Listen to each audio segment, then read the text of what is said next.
School and the Milton Hershey School across numerous generations. And what they will be doing tonight is sharing their experiences at the school. My name is Nikki Soliday. I'm the Executive Director at the Historical Society, and I just want to make a few brief announcements regarding tonight's program and some of the additional resources that we have on the tables around the room. Some of the panelists have brought in some of their own scrapbooks and photographs. Millie Landis-Coyle, our coordinating volunteer for the programs, has brought in some photo boards. Jim McMahon and Carl Stump have brought in some materials over on the table. I believe Carl is actually positioned over at the one table to show some examples of the homes that were built through the carpentry program in earlier generations, that you recognize some of the homes around Hershey. So please take some time and stop and view those resources because they're fantastic. Just a brief announcement regarding the Historical Society. If you have not been to any of our programs, we have an Arts Fest next Sunday on April the 25th from 1 p.m. until 4 p.m. Please stop in. It's a free program. We'll have all local authors, artisans, and artists, and we'll have refreshments there as well. So if you have not been to the Historical Society, please stop in. And with that, I would just like to simply introduce our moderator for the evening, John Hannibal. Again, many of you may recognize and know him. He's a former president of the Alumni Association, and he will take it from here. Thanks, John. Thank you, Nikki. Okay, Good evening.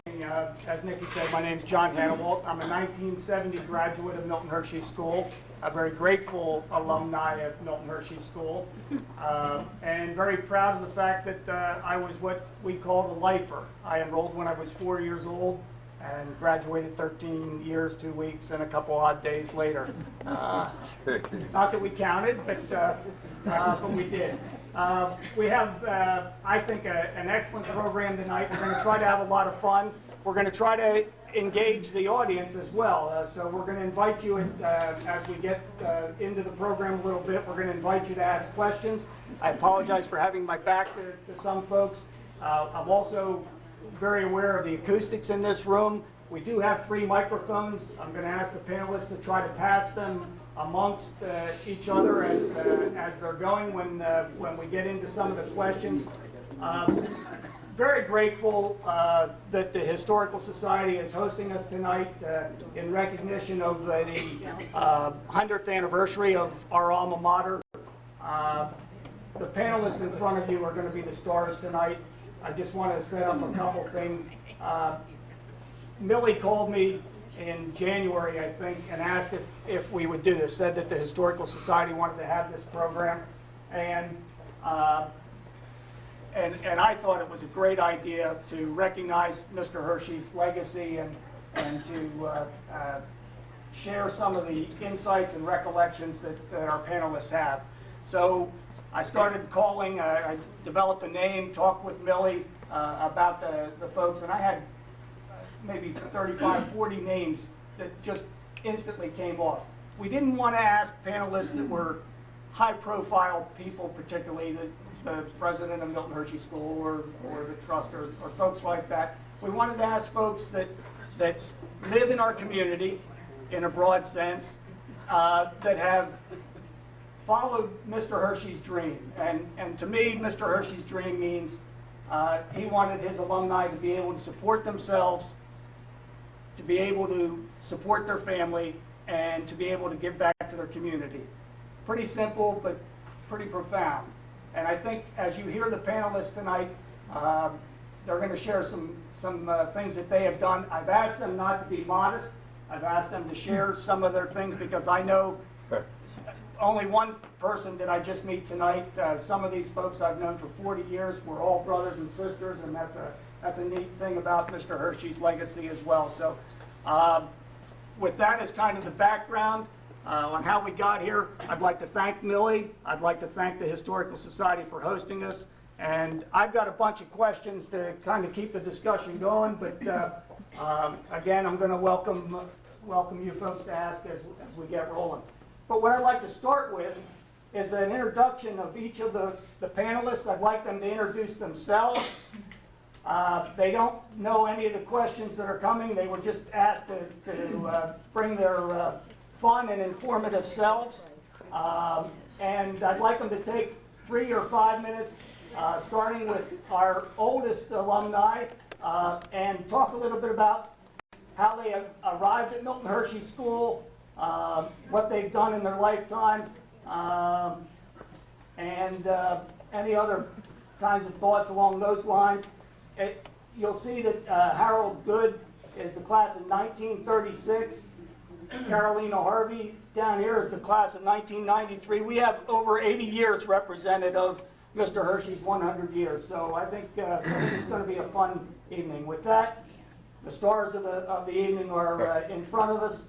And Mr. Good, would you be kind enough to open us up with a few minutes about yourself and how you got to Milton Hershey School?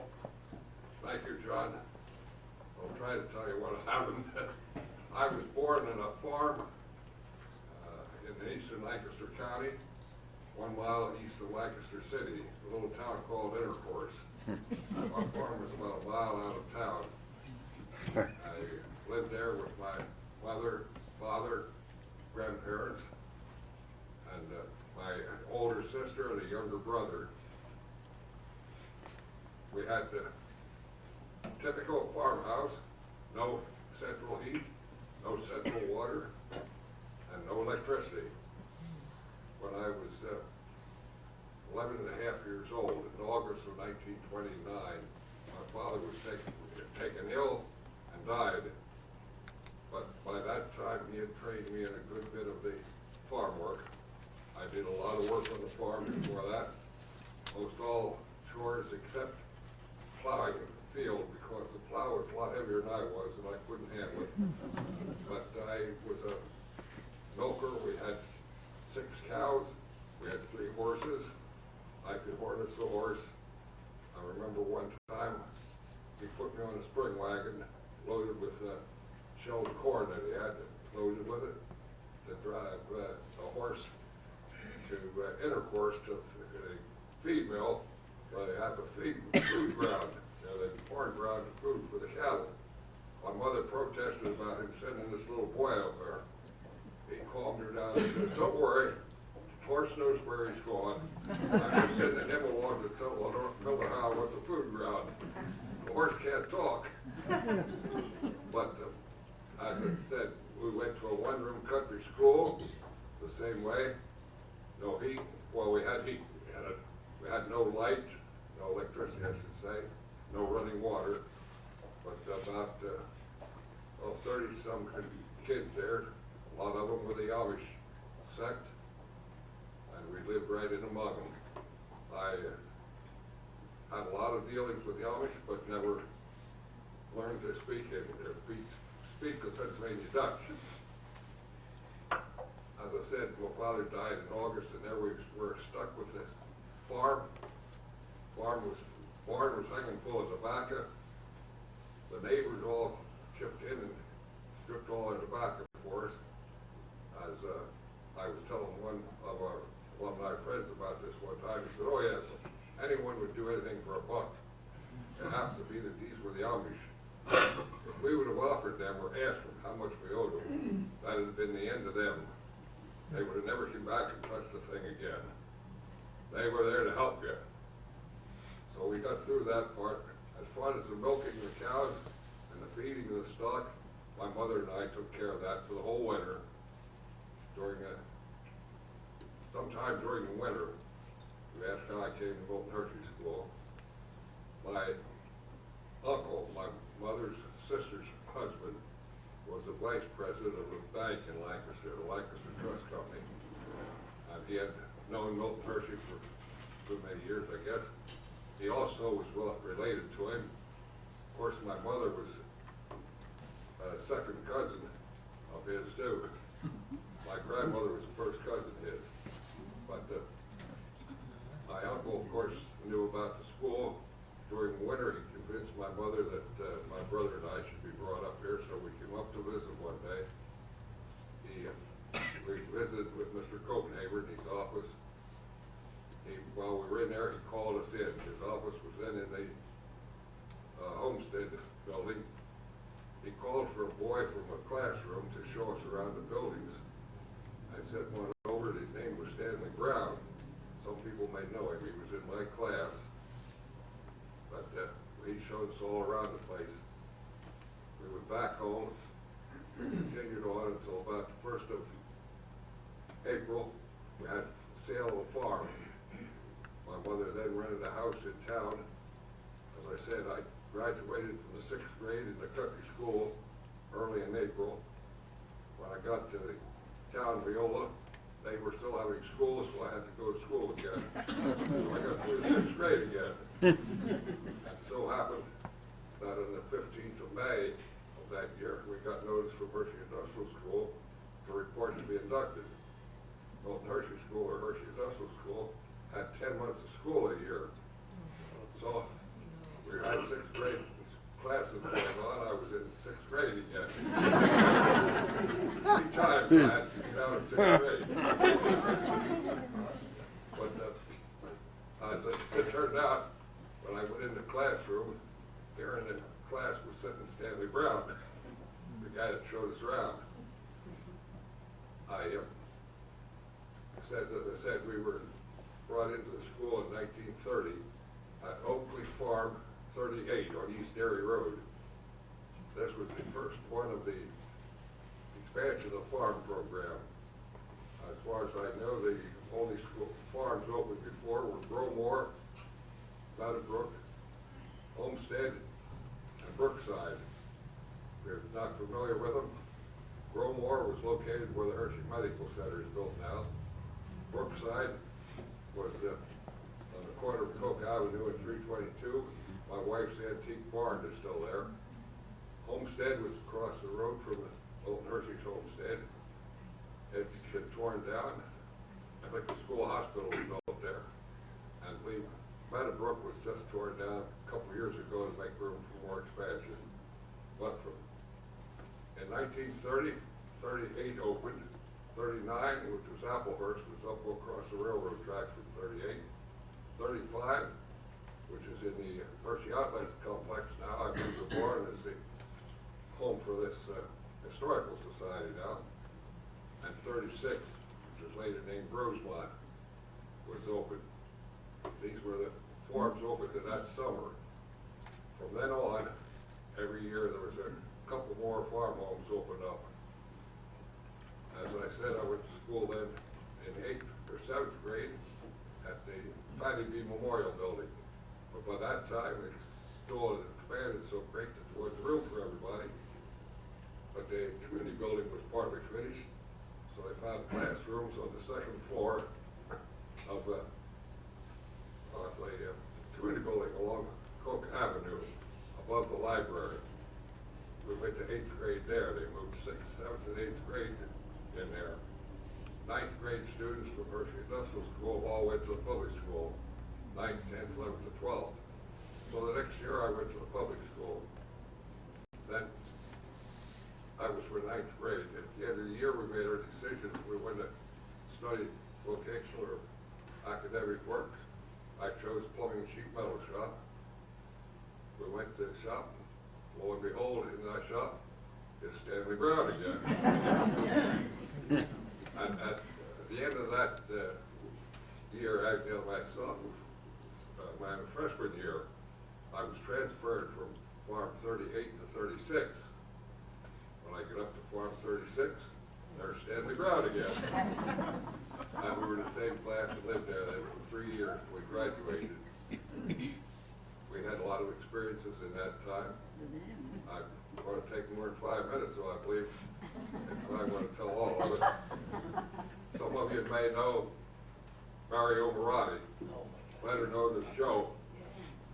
He came to the school the same day I did in 1930, and for a couple of years we were roommates together. The Sunday morning we had the bus wreck, and he was the only one seriously hurt. Of course, he was cut for part of the windshield. It so happened that the buses then had seats that ran from front to back. Bench seat along each side, one in the middle. When you loaded the bus, you had to fill in from the back front. So there wouldn't be any room to get back to the empty seats. But somehow it was one extra and he was sitting on someone's knees at the front of the bus, right inside the door. And he was unfortunate he was there because that's where the glass came when the bus skidded on the wet road on East Erie Road, just as it turned down by the Presbyterian Church. The part of the roof caught the tree hanging out over the road a little ways, broke it off, and the whole top of the bus came off. There was one other boy that had, I think, 2 or 3 stitches put in a cut in his arm.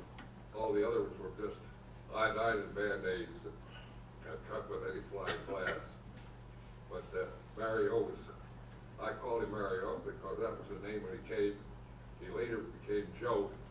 Everybody knew him as Joe Marotti. But it seemed it stuck with Mario with me. He was taken to a Fineman Willis Eye Hospital in Philadelphia where they had to take his eye out completely. He was gone for several months. When he came back, he was back at the unit for a little while and then went to the hospital again because his jaw had been broken in the wreck and started to heal, so they had to re-break it and set it straight. Then he had his head in the cast.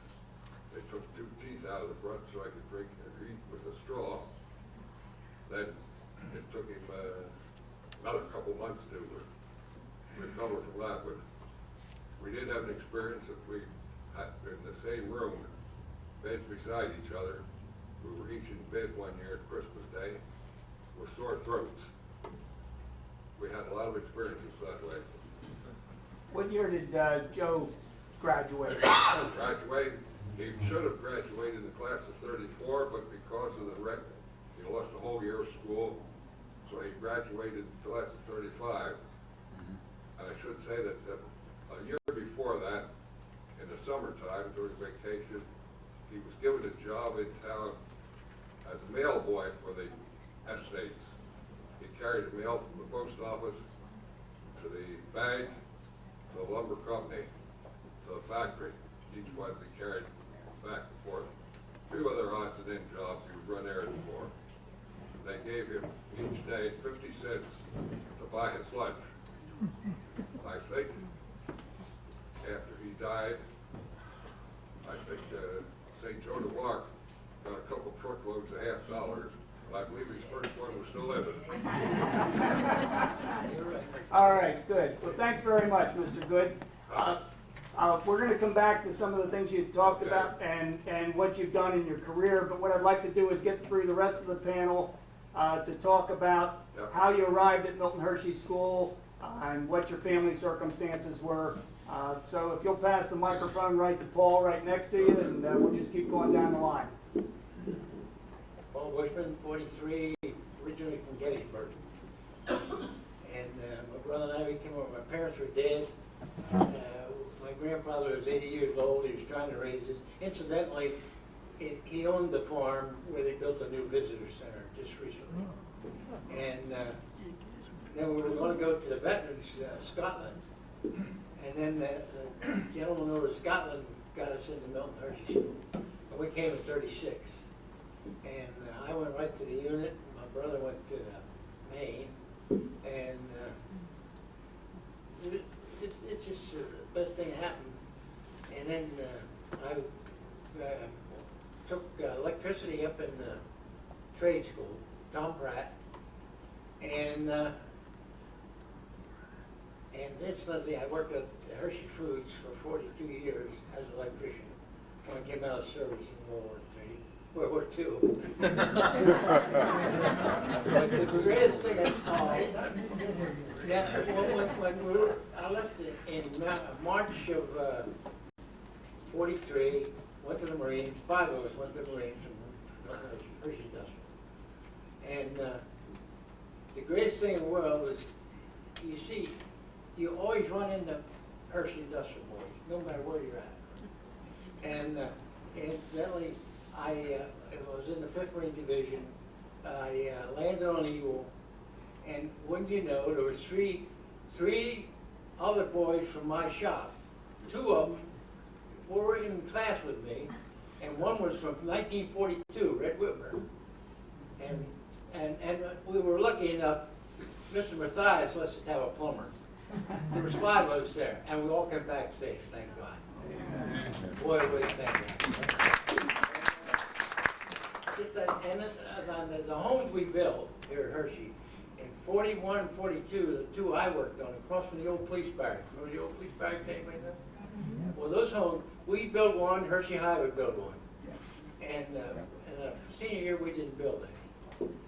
And then I married a little beautiful woman from Hershey, and I had 2 sons. They lived here in Hershey. And it's the greatest thing. The only thing sad about it, I never got to shake Milton Hershey's hand when they handed you the diploma. And why was that? Because I was in the Marines. So you graduated early. No, I didn't graduate. Yeah. I didn't have to go through graduation. I got my diploma after I came out. Yeah. And I came back to get my clothes, by the way. We said all our clothes we had, we went down to Paris Island, and they sent them back to Hershey. And then after we came out, we went over here and got our whole supply of clothing. And then that's where I met my wife, and I stayed here ever since. That's it. Very good. But I tell you, the greatest thing in the war, World War II, you always knew, no matter where you were at, you run into these, you could always see them, you know what I mean? You know? Well, I think we always felt that whenever we came into town, everybody knew that you were a home guy. Oh, yeah, and when I was at the unit, I was, almost every summer, I'd have to go for a tetanus shot. Because they always put me back at the hay baler, not the hay. And I was loading, and I get in that hay, stick together, and I did, with the sick bay, at the hospital for tetanus shot. And you probably said this, Paul, but how old were you when you enrolled out from Gettysburg? I was just going to go into 6th grade. So you went right into the farm program. Yeah, I went right into the farm program. Okay. Because I knew how to milk. That's what I'm saying. Yeah, you're right. Oh, it was the greatest thing that ever happened to me. Believe me. Nothing to that. And I had a good life. Good life. All right, well, we want to hear more about it. If you would, pass the microphone down to Levi. 5 minutes. 5 minutes. 5 minutes. My time's up. Don't say that. Why isn't I think he we could spend the Why whole isn't evening he up with here? those three guys. Oh, well, I know why. Never mind, I know I spend the why. whole evening talking to you about the school and also the things that happened in Hershey while I was here. But my mother and father came from Yugoslavia. We were the first generation here, and at 4 years of age, my mother died, and George and Mike came into the school immediately through Red Swartz, who was a postmaster of Hershey at the present time, at that time, the early 30s. Why, he used to go down to my godfather's place and drink beer. He couldn't be seen in Hershey doing that, but he was down there, and of course our godfather knew our situation. There was 4 of us, three brothers and a father, and we were literally starving. We didn't have anything to eat, and I know the milkman went back to the creamery, and they were pouring this old milk down the drain. He says, "Hold it." He went to the manager, says, "I know a family could use that," and that was us. And it was real. You ever hear of creamsicles? Do you know where they originated from? Years ago, we'd get the milk and it'd be real cold, and the cream would come up like an icicle. And we used to pick that off and eat it. So it's a creamsicle. But well, like I say, we were really poor. I mean, we had to burn up all our furniture to try and keep warm. And I guess at 4 years of age, I started drinking because every night before I go to bed, I get about 4 ounces of wine to get me numb and warm. He put me in bed and he threw the covers on me. So it was, well, that way. I came into the school in 1933. Mike and George came into the school in 1931. But the interesting part is, we are not George Philippus or Michael Philippus or Levi Philippus. My name on the birth certificate is Lubomir Filiposh. That's my name. So Percy Williams, who's from the Lancaster area, he said, oh, all right, let's go with this, Levi Philippus. So I went with that ever since. I'm waiting for my draft notice to go in for Lubomir Filiposh. My brother's name, George, and you know quite a few of them, his name was Joka. And he was called George, and my other brother, Mike, was Milan, and they put the name of Michael to that. So really, I'm not what I'm supposed to be. And I think most of Hershey High realized that too, years ago. So, and the school is the best thing that ever happened to me, but I didn't like it. I hated the school. Sorry to say that for several reasons. I never had a good house parent. I mean, that's terrible, but back in 1933, we didn't have that. And I remember the first day, I turned 6 on April the 28th. In the beginning of May, I was in the school. I turned 6. They wouldn't take him at 4 years of age at that time. And I can remember the first day, Harold Lyons coming home from school, slipping and busting his knee open. And my first day in Hershey Industrial School was very interesting. Two of us, John Fleece and I, we came into the school, and we went to Fosterley, and I hate to say it, but the first day I was in school, I got spanking. So, and that followed me all the way through the school. Really. So that's it. And during my time there, the school has really changed quite a bit from being a 6-year-old. I always say, at 6 years old, and you must remember that Mr. Hershey treated the whole school and the corporation and everything like a farm. And they all worked together, and I always say Mr. Hershey was the grandfather who had the money. Then the board of trustees were his brothers and uncles and everything else to invest the money. The board of managers for the school, they are the father, the house parents are the mother, and we were the children. And sometimes we weren't treated like that, but we were.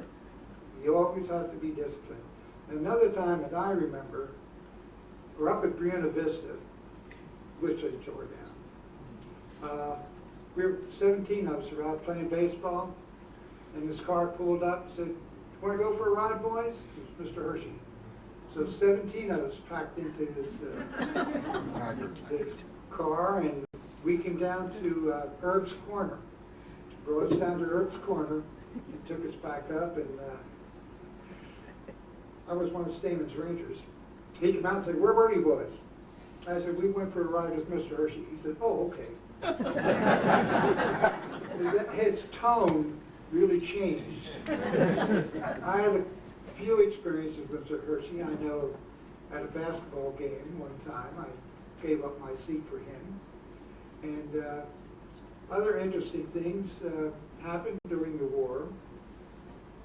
I know I enlisted when I was 17, and I didn't go to the service though, but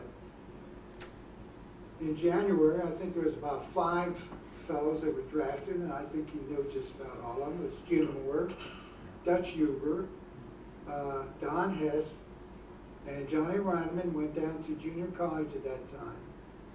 And I forget who the other person was. But they went in and when we graduated, we had 5 stars on their seats that were empty that were for them. And very interesting, and like I say, the war, we didn't have football. We didn't have sports in 42.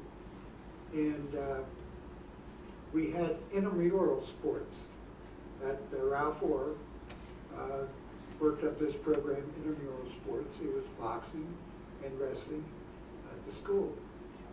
So the winner always got an extra free privilege, and I was always for that.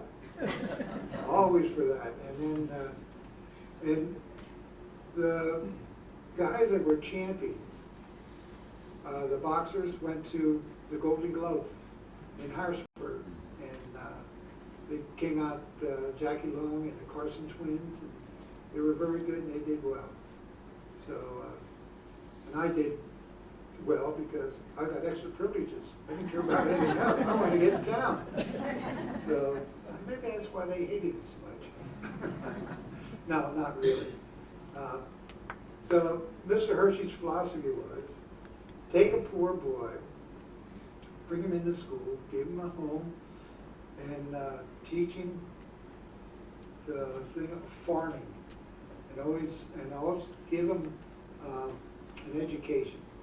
Mr. Hershey felt that all of us were college material, so we had to learn with our hands. Get a trade, a vocation. He always said, if you can't do anything, you got to work your hands. And if you can't even do that, you're at the farm and you raise your own vegetables and you can at least feed yourself. And that's what my brother and I did.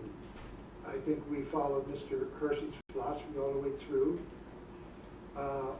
We had gardens, and we preserved our own food, and we raised our own cattle. We raised our own cattle that we fed 5 families. So, and we serviced in the community quite a bit. I mean, a lot of our fellows were in the Optimist Club, which did a lot for the community. And I was supervisor of Dairy Township for 9 years. And so I think we followed Mr. Hershey's dream that we went back into, well, we didn't go back into our hometowns, but we went back into the community and provided a service for the community. Now, one thing I must say about the class of 45, which was the best class. Except for the class of 87. All right, Joe. But the thing is, we were supposed to be back in our own communities. Well, I think of the class of 45, over 10% of us stayed right here because we married local girls. And Betty, most of you know my wife, was Betty. She was Betty Breon before. And a couple other things I want to ask you after this. But she worked at the Milton Hershey School in the office for quite a bit. And that's where I got to know her. But I asked the panel and asked the people, when was the first girls taught in Hershey Industrial School? Anybody know? Carl, do you know? Mary Daniels. Back in the 30s. Right. Mary Daniels was in my class in 1933, all the way through the elementary school. And then there was another one. And how did that happen? How did that happen? Because most of us think of girls being enrolled in 1976, 1977. See, There it is. Joe knows. How did that happen? Well, John Daniels, was more or less the superintendent of the elementary division, and it was his daughter. And like I say, she was with me all through the elementary school, and there was another one, Dolly Copenhaver, that followed us. He was the chicken farmer that had the farm right next to the memorial building. And he was related to Mr. Copenhaver, that's why. Okay. And there was one other question I have is, does anybody know who graduated from Hershey Industrial that wasn't in the school? John Daniels. Right. Jack. He was about your class. Yeah. Class 39. Jack, who's still, I understand, still telling stories from out of Hummelstown. Still around. Yeah, he's still around? Good. Yeah. And then the other question I have, does anybody remember of anybody graduating from the school and going out and also coming back into school? Yes. Oh, graduating. They graduated from the school, we went out, and we came back into the school. This is just us parents. No, as students. There's about a dozen of us that did that. Who's this? That's with, remember we came back for the refresher courses? We came back because we had, right? I think your brother was one of them. We came back from the service and we had scholarships to go to colleges, but we couldn't get in because most of us were vocational and we didn't have enough credits, didn't have the credits in the right classes to get to go to college. Now I know I had to come back, I had to take geometry and American history and American literature. So I needed those before I could go to school. What year was that and how many students were? I'd say there's about a dozen of us. I mean, Guys who went to service. And what year? that was 46. And you spent how long when you came back? Until we got our credits to go to school. I think we A went couple months maybe? one semester. I think. I went one semester. Can't throw a whole year's geometry in a couple months. So that's, and let's see, we were at, was it 30, I don't know, just over the hill where, at the intersection of Homestead Road and Cloverdale? No, Cloverdale was 30. 30. Manno, just up over the hill. Nope, we're in town. We're in town. Between Oh, the Homestead Brookside. and Brookside. In between there. Oh, 62 Green Acres. Green Acres. 62. Green Acres. Okay, that's where we were. There was myself, Tate Douglas, Jerky High, Smokey Henry, and Ray Fador. We were all at that place. I think John and Harold Pounce and a couple other guys were in place. And the other thing, interesting thing is, during the war, Mr. Hershey dove right into it with teaching women from up around the coal region. They come down to machine shop and electrical shops to learn a trade to replace the guys that go into the service. And it just so happened, my brother was his teacher, George. He taught these girls how to do this, and after they got their courses, then they went out in the industry. So it's, there's a lot of things that changed while we were in the school. Like I say, the other thing that they say, ever see a column of ants taking food into the store? That's what we had to do when we were 6 years old and fostered it. Because, like I say, the school was handled like a farm. We produced our own food, went to the canning room, and they canned it. And those 6-year-olds having a gallon of peas and a gallon of peas on your arm, walking over to the main where they store it for the winter. And that's what we looked like, a little column of ants going. So we didn't even get that. Maybe before the end of the evening, we'll talk a little bit about where we used to make sauerkraut and when they opened up those You can smell it. those doors once a year and how that's. You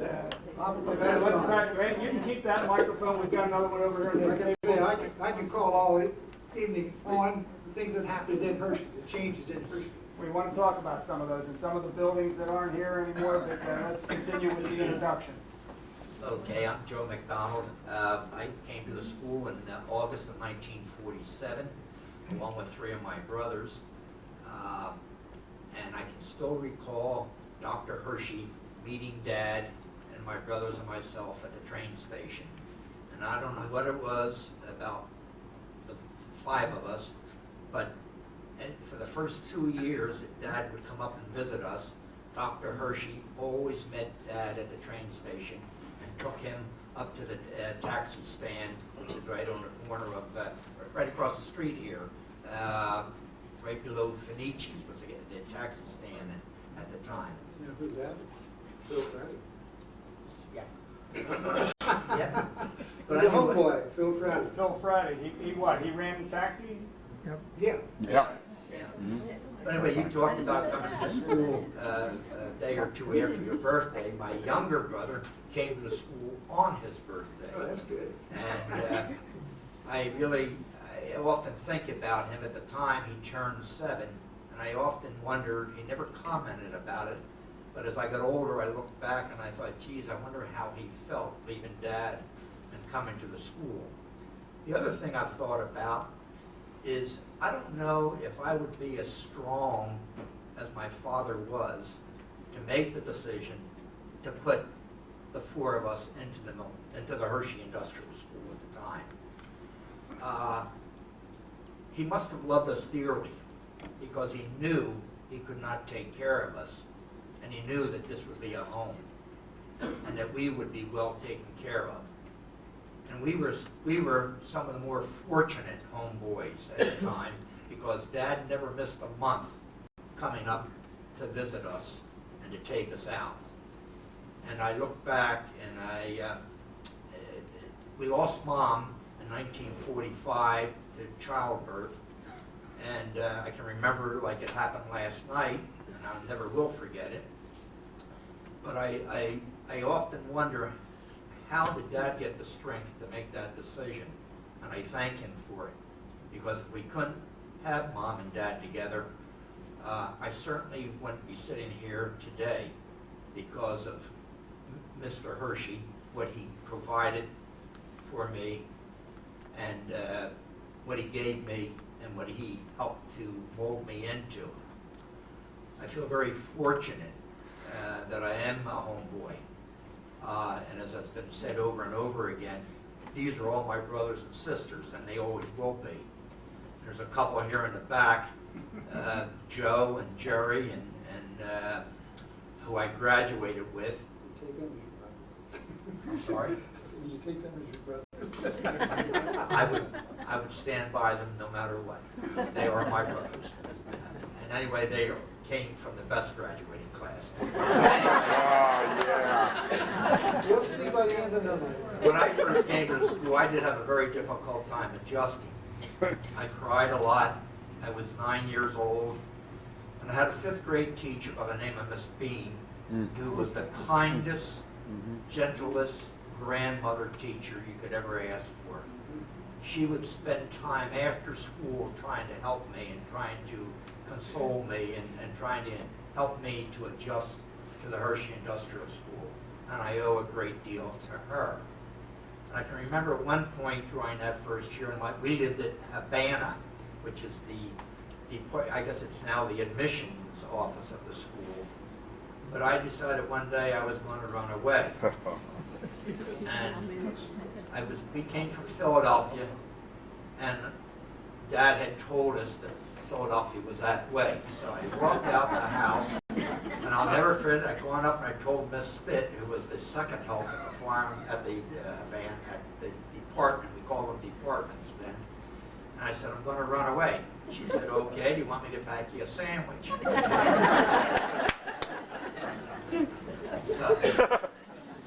So I said, no.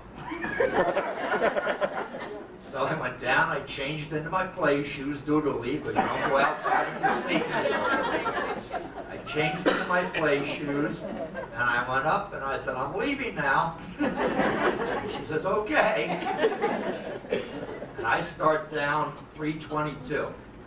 I got about 200 yards past Cloverdale, and all of a sudden this car pulled up alongside, and I looked over, and here's Mr. Moorhead. He was the elementary school principal. He opened up the doors and, get in. And I was scared, you know what. Well, I got in, and I came back to the department, and things worked out fine, and I'm glad I didn't get any further than what I did. You know, Milton Hershey has given each of us so much, and I'm not going to take a lot of time up here so we get down the line. Excuse me, Harry. But I became a teacher, I became a principal, I became an assistant superintendent of schools. And why Mr. Hershey made a difference in my life, I tried very hard in my profession to make a difference in the lives of boys and girls that I taught, was their school leader. And I think in education, I think the profession is the greatest profession of all. And teachers take a lot of criticism. But there are a lot of good teachers out there who are making differences in kids' lives. And I like to think in my career I did make a difference in one or two kids. But I thank Milton Hershey for being here. So, you may have said it, but I might have missed it. How did your father hear about Milton Hershey School in Philadelphia? My aunt, which was my mom's sister, she worked for Food Fair. And somehow, through that connection, I don't know how, but I can still remember coming up, and I'll tell one more story. I can remember coming up taking the test first. And by the way, my brothers and I were the last kids admitted to the school under Mr. Claire Harnish and his role as director of admissions or whatever it was. But anyway, I can remember, apparently we went in, we took our test, they found out I wasn't too wacky at the time, so they would accept me. But anyway, we went outside up at the school up on Pat's Hill, and we were waiting. Dad must have been inside talking to whoever, making a decision whether or not we were accepted, whether or not we would come. And I can remember standing on the hill up there and looking down on the football stadium. I thought, God, that's a neat stadium down there. And I start down the hill. I'm going to get in that stadium. I got about halfway down the hill. I thought, God, this is a long drive. I turned around and came back up the hill. But I really don't know how, other than that, how Dad found out about it. Hi, I'm Harry Heath. I came into the Hershey Industrial School in 1948, and I graduated from Milton Hershey School in 1960. Anyway, got that out of the way. Now, every student that came into the school had to have a reason for coming here, and most of them aren't. Some are tragic, and some are not quite as tragic. Mine isn't quite tragic. My father died when I was 3 years old. Now that did make us poor, but I'm the youngest of 12 kids. What does my mother do with 12 kids at home? But anyway, by the way, I have a brother that if he was living, he would be 96 or 97 right now. So you can see the span of ages there. Anyway, how did we find out about Milton Hershey School? Well, we were at home, and now probably Red and Joe would remember the name, but he lived in our town by the name of Jim Benny. Oh, yeah. He was at 52 for a couple years, and he lived in Lewistown. That's where I'm from, and his family told my mother about it. So my mother came down and investigated it. So my brother and I came into school. So you're only allowed boys at that time. I was the youngest. My brother was next. Then the next 4 siblings were girls, so the girls couldn't come in. So the problem is we didn't know we were poor. Okay, but I still remember I was still too little. My mother would bake bread, and I would pull the wagon with the bread in it. My brother would go door to door handling the money to sell the bread. That's how poor we were, and that's how we did it. But anyway, we came into Milton Hershey School, spent 12 years and 5 months here, and then it did also pay for all 4 years of my college. That's why we are all so grateful. You know the old adage, you don't know what you have until you don't have it. Okay, and that's the way I am, and I'm sure a lot of us were that way, that we didn't know what we had until we got out, and you look back and you said, that wasn't too bad of a place. Okay, and then you really started appreciating it. But in any event, I majored in business. If you go back and read the old memos from, not the yearbook, but other publications, they always ask the seniors, what are you going to be when you get old enough? And if you read mine, it said I wanted to be the president of my own bank. Well, I didn't get my own bank, and I didn't get the presidency, but I did get vice president and senior trust officer of the bank, and that's how I retired. So I have a lot of other stories I could tell, but let's suffice it with that and go on. Okay, thank you. Thanks, Harvey. Brother, Henry, that enrolled, was he older or younger? He was 2 years old, yeah. He was Congratulations. class of 58. 58, They okay. just celebrated their 50th. Matter of fact, my 50th is coming up this year. And guess what his hobby is? His hobby is making wine. So he's making me 60 bottles of wine to hand out with Milton Hershey School, class of 1950 or 1960. And then his winery is called, where he worked, he got the name of Hector. Remember, there's a comics called Hector Heathcote? Well, Yeah. he picked up the name as Hector, so it's Hector's Winery. That's what's on the bottle. So I'll be handing those out this fall at We will homecoming. all look for.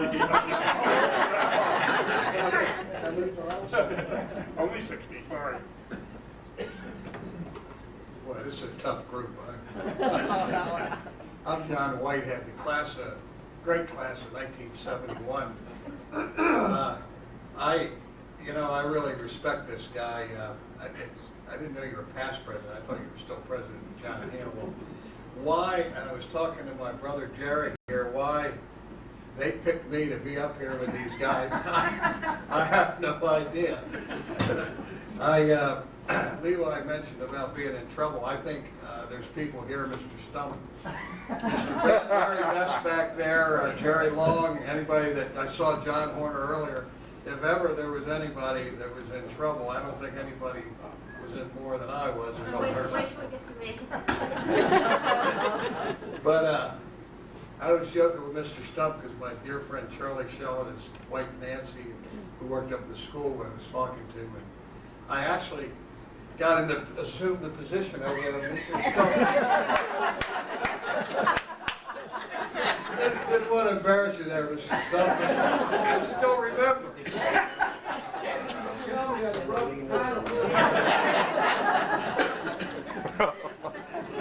There was quite me and discipline when I went through Milton Hershey School, got acquainted. Anybody that can relate, we used to, there was an office called Home Life when I went, and every Friday was the phone would ring, and it got to the point, my last couple of years of Milton Hershey, that when the phone would ring, what they would do is whoever was nearest the phone would answer and say who. I would just get up because I know it'd be John Whitehead the home.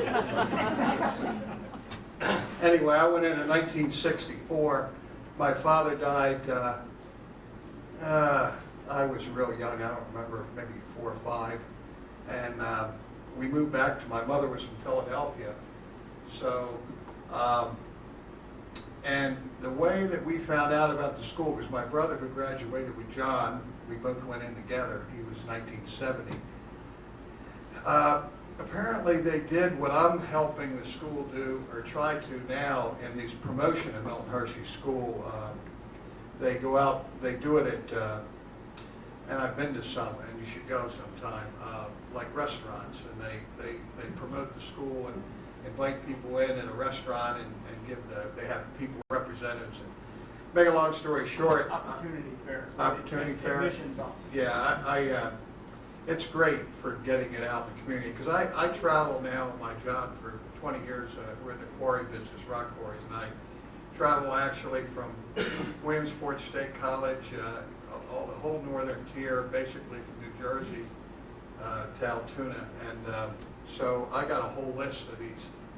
Gives me something to do when I stay over, but went into school, and in 1964, graduated in 71. Had a variety of house parents, the most colorful of which I think Larry Best will attest to is Ralph Fink. When I was in 5th grade, I got introduced to Ralph Fink. He was my first house father, that poor man. I cannot say enough about Ralph Fink other than anybody that ever knew him. I probably got a lot of his personality. He was quite probably the most dedicated man to Milton Hershey School that I've ever met. And I know there's a lot of dedicated people, but he lived and breathed Milton Hershey School. He really did. And it was a great opportunity. I got my share of trouble. I had started with John Murray in senior division and ended up, you know, I sort of moved around the senior division, various units. The house parents basically couldn't take me, so they, but I think the main reason I graduated is I made glee. When I finally got to the detention unit, which at the time was Mazeland, where it's in milk like 140 cows instead of 35. And I made the Glee Club, thank God, because that probably got me through graduation. And I was actually supposed to go, at the time, a guy named Jim Bob was... He was my man. He was your man. He liked the military, and basically your options were either college, and my grades were pretty good. I took business too. Pretty good, and but military at the time in '71, it was towards the end of the Vietnam War, but I decided to do a 6-year nuclear program. Unfortunately, Christmas Day, 6 months before I graduated, my mother died. And I don't know if you know the military, but you can't go in, and if you're not 18, you need somebody to sign to get into the military, so I didn't have that option. So I actually had an opportunity. I basically, it was kind of a shock to me, and I had to go to work. And the fellow that worked with this young man to my left here by the name of Joe Gumpher, tremendous individual, he and his wife. And he actually got me a job. He heard about my dilemma and got me a job with a bank up in Harrisburg at the time called Commonwealth National. And I never made it as far as Harry, but with my sparkling personality and disciplinary record, you can understand. But I did make it in sales, and I'm going to pass it on to Jerry now because I'll go on too. But suffice it to say, I don't know why I'm up here with this group, and I'm happy to be here. And it's just, you know, it's a great school. You know, I heard what they said, what Levi said about his house father. I'm not saying I had the best house fathers, but I wasn't the best student either. So, and the teachers were great, and I deserved everything I got.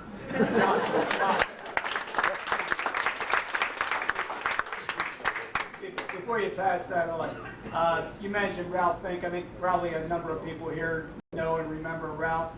What was Ralph's famous saying for those that may want to be reminded? Shook the hand of Mr. Hershey? Yeah, well, that, and also, I know Mr. Best, and I didn't get to say to hi yet, but I'm sure he will remember that he was going to be, I know me, and I think Mr. Best, when he was 100 years old, is that right, Mr. Besser? You're going to have a ping pong match, because ping pong, they lived and breathed ping pong. I remember we had to physically watch these guys play when he came up. Thank you. Good evening. My name is Jerry Waters. I'm the class of 1975, graduate 1975, and I entered Milton Hershey in 1968. And as you can see, this table probably represents one of the major changes to the deed of trust. I was among the first Afro-Americans to come into the school. How I got into the school is my father was 50 when I was born, and I have a twin brother who also entered the school. My name is Jerry Wayne Waters, and his name is Terry Blaine Waters. And I constantly told my dad that they told us a nurse named us, and I said that nurse must have been on something. But anyway, my mother was 22, 23. My father was 50 when I was born, and my mother died at 33. And I have a younger sister, and so he was already in his 60s, and two 11-year-old boys living in the projects of Hershey. And I'd just like to say that had you known me then, it was a little rough. I'm reminded of, I entered this school, and our first student home was Havana, and Mary Jane and Ben Ballistic were the house parents, and they put us in the right student home. That's number one. Someone did something right with Mr. Belicic, B-E-L-I-C-I, and don't tell me anything different. So, at the time, many of you may know Gump May. And so Gump May somehow was living in the basement. We could never figure that out. And he was always up for breakfast. So we come into the school and you know, we see this guy for breakfast, and after about like 3 days, he looks at my twin brother and I, and he says, Jerry Terry, right? And finally, like the next day, he says, I'm not calling the twins Jerry and Terry. And he pointed to me and he said, you're boxcar. And he looked at my brother and said, you're freight train. Right? So that kind of followed us. That was one of the things that followed us with Gump May much of the time. You know, we came into school in '68. We left the projects at Harrisburg, came to Milton Hershey, and I didn't know exactly what the word was then, but it was a culture shock. And I know that now. Mr. Belicic was good at mealtime. As you can see, I have not missed many meals. And it was funny because at mealtime you lined up, and Mr. Belicic, you know, many of you might know Mr. Belicic.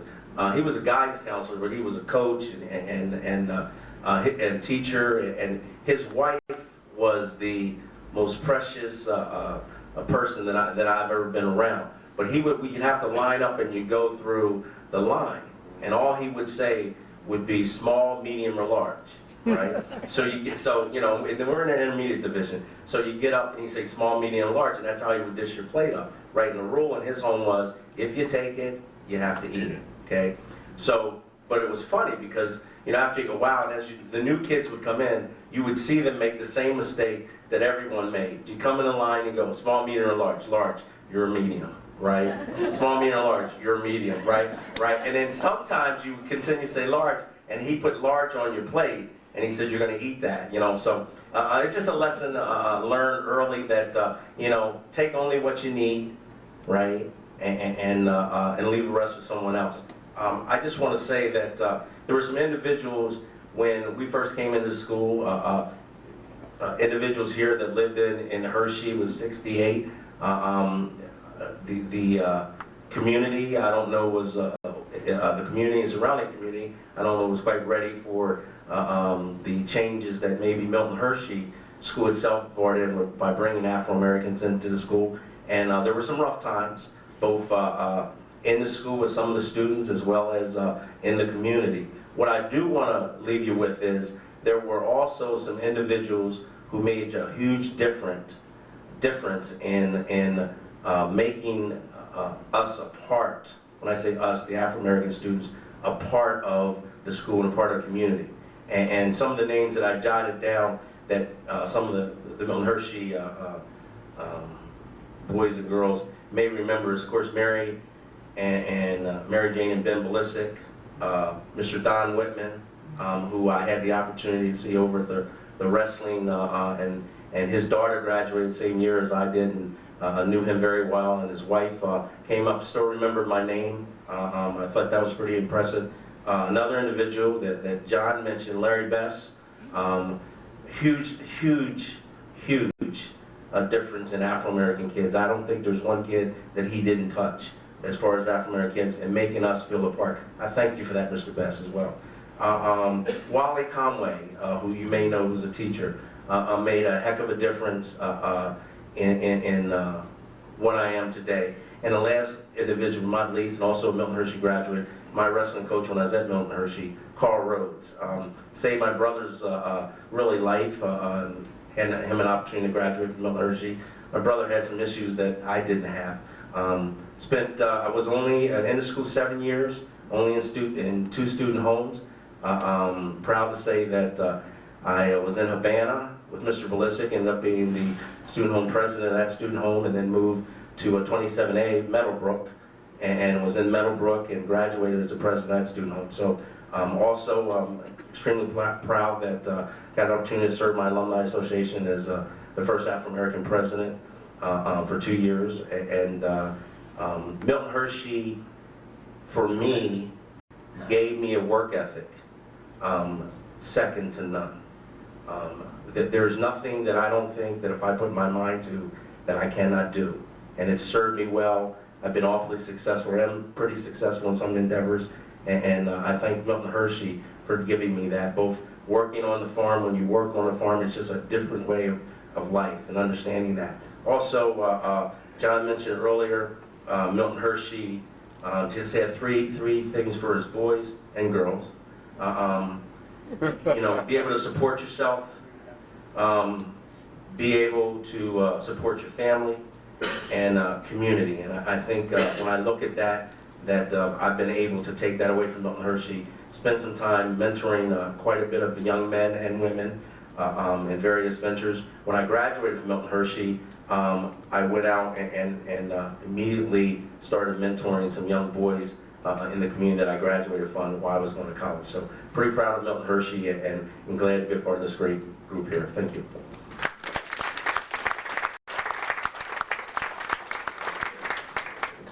I'm a little bit different. Yeah. I'm Maureen Gore-Mattiello, and I graduated from the class of '87. And my journey to Milton Hershey was slightly different than many people, but still strikingly similar. My mother died when I was 10, and there were 6 of us, and I was the oldest.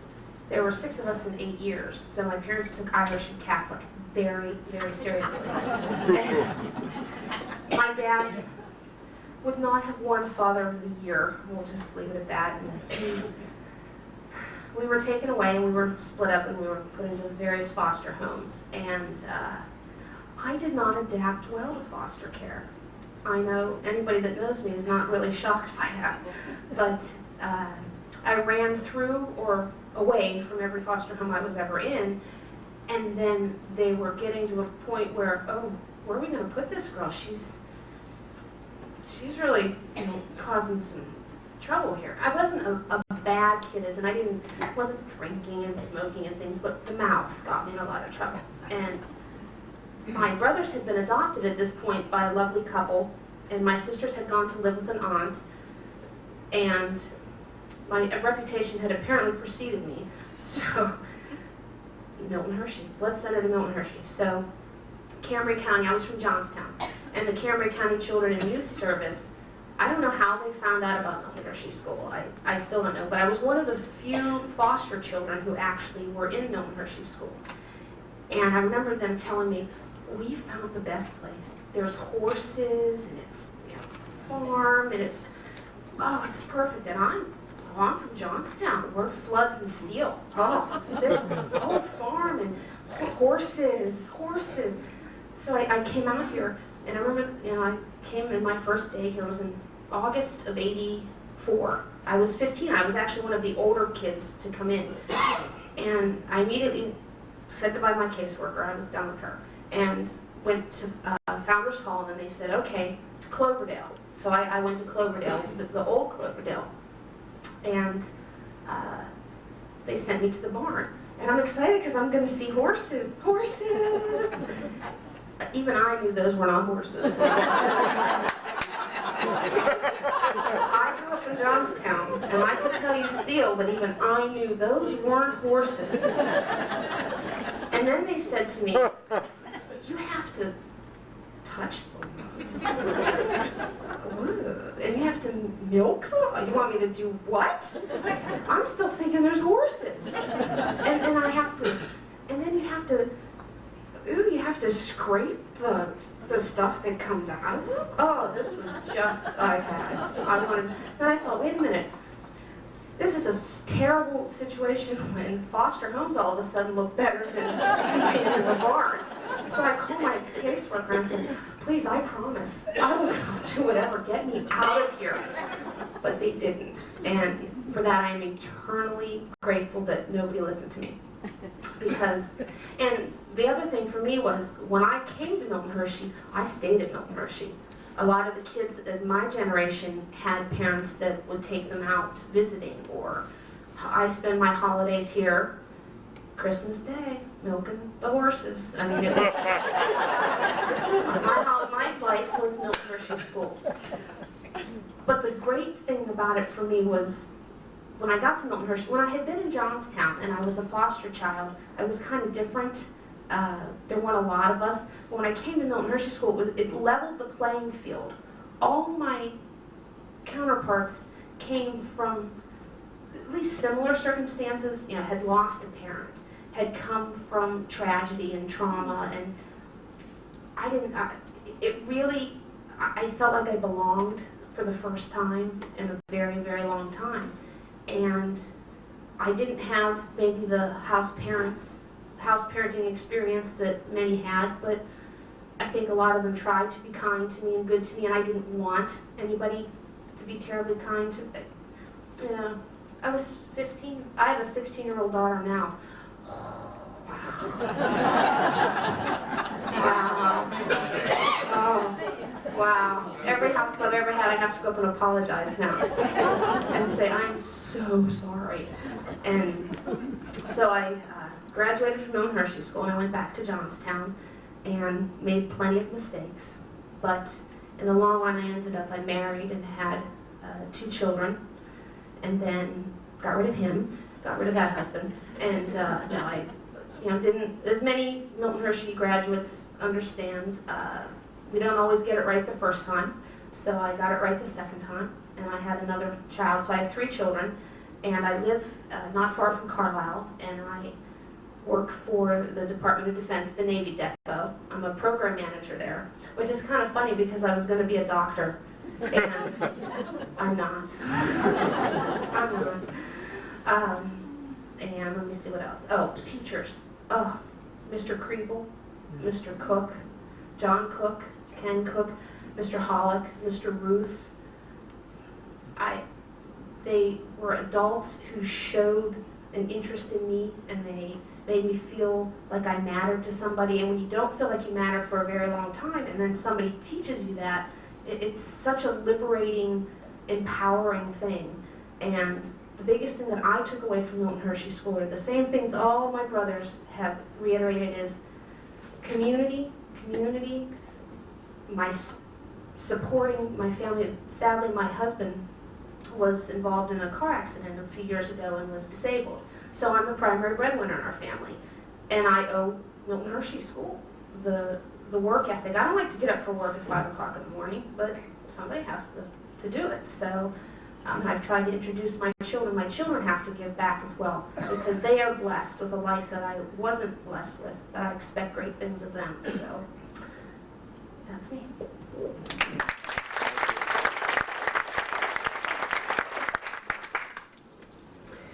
Hello, my name is Carolina Harvey. I entered Milton Hershey School in March of 1983, so actually before you, which is kind of funny. I came from a divorced family. My mom and dad divorced when I was pretty young, and my brother and I both were admitted to Milton Hershey. He was admitted into kindergarten, I was admitted into 2nd grade. So they would call him a meal bus baby. I don't know if you guys have ever heard that expression, but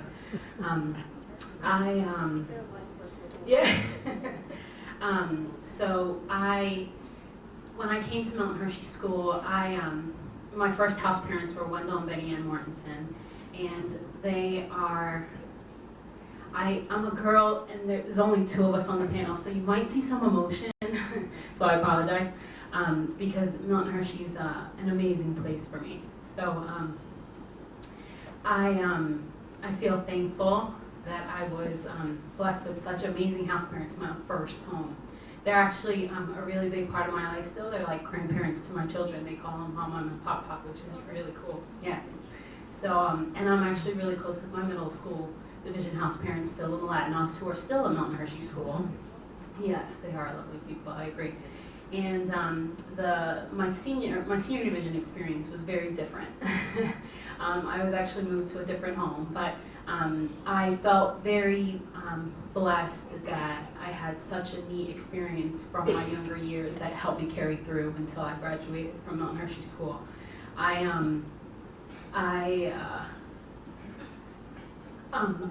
Where I came from was my family was my parents were divorced, and a few months before I was admitted into Milton Hershey School, there was a fire.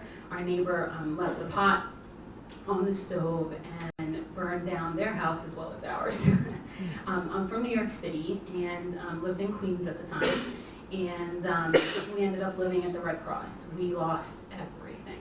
So to make matters worse, we replaced everything. My parents replaced everything, got us back on track. We were able to live in an apartment, and we got robbed. So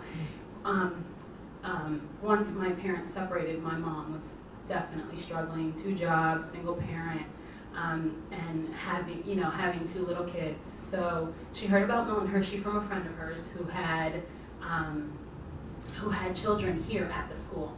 So she came and we applied and we both got accepted. So my brother, back then when I came to Milton Hershey School, boys and girls were in elementary homes together. So me and my brother got to be together, which was a really, really good thing for the both of us because we were really close. And we're still really close, my brother and I. Unfortunately, though, when I went off to middle school, he had a different experience being alone and away from me. So he didn't graduate from Milton Hershey, and he has a completely different story. So I definitely see the difference just in my own family between him not graduating and me graduating from Milton Hershey, and the difference in our lives and the difference in our career paths and a lot of our choices and the choices we've made. So I also have a lot of teachers that have impacted me, and one that I can really remember my senior year, I believe it was actually his first year at Milton Hershey School, and he's still actually here, Kurt Nielsen. I don't know if any of you would know him, but I know that he also left Milton Hershey to serve in the Gulf War, and then returned back to Milton Hershey School again. But I went to Boston University, and he was from that area, and he gave me all these amazing places to go and things to see. I had never been to Boston, and I just went up with my 2 suitcases and said, I'm here, coming to school all by myself. And that's just kind of the way, that's part of my personality, because I have a strong personality, but I love new adventures. I love to try new things. I take the bull by the horns and go for it. Even if I've never been there before, I think now that I'm older, I'm actually a lot more afraid of things, being a mom and stuff like that. But went up to Boston University and had an amazing experience. And I have to say, they said that some of the older grads here said that they had their university education covered. They didn't do that during my graduation years, which was harder, but still, we had help, and that was what we were truly thankful for. That there was help in our college education. So, what I would say also about me is that my family's from Colombia, South America, and I am a first-generation American and fluent in Spanish, and that has also taken me part of my career and part of what I'm doing. I started a new business this year, so I guess we'll get into that, I'm sure, later if there's any time. Yeah, we'll see. Yeah, that's me. That's wonderful. Thank you very much.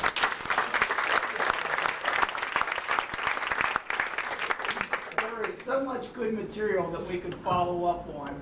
I don't hardly know where to start. I'm going to start with a question that Carolina touched on. She mentioned a family member that didn't come to Milton Hershey School. How many of you, by a show of hands, had family members that came to Milton Hershey School and graduated? Okay. How many had brothers or sisters that didn't come to Milton Hershey School? Any of you want to tell us a little bit about your experience versus their experience? Yes, my sister. What's the one? When we came to the Milton Hershey School in 1947, my sister went to live with my aunt. She was, I was 9 at the time, so I guess she was about 10. Unfortunately, at 14, she was pregnant. She had no discipline. She married a man. I will say this: she did marry the man who made her pregnant, and she stayed. And I give her all the credit in the world. She stayed with him, even though he was better than 20 years older than her. My sister was about 6 foot, and the gentleman she married was about 5'2". If you ever saw anything, it was funny.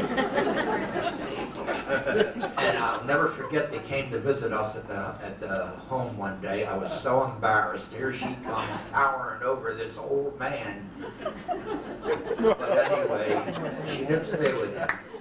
But she had one child after another. It was very sad, and she died an alcoholic. A week before she died, she fell, and she had a compound fracture of her femur. She had so much alcohol in her, she never felt it. And very sad. Needless to say, we were the fortunate ones.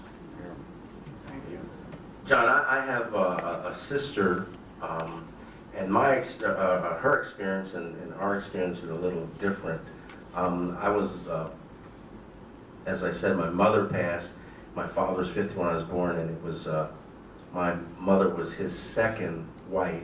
He lost his first wife at 25 to cancer. So I had a sister at home, and my oldest sister, who actually turns 80, April 22nd. She kind of served as our mother, and she took care of my sister.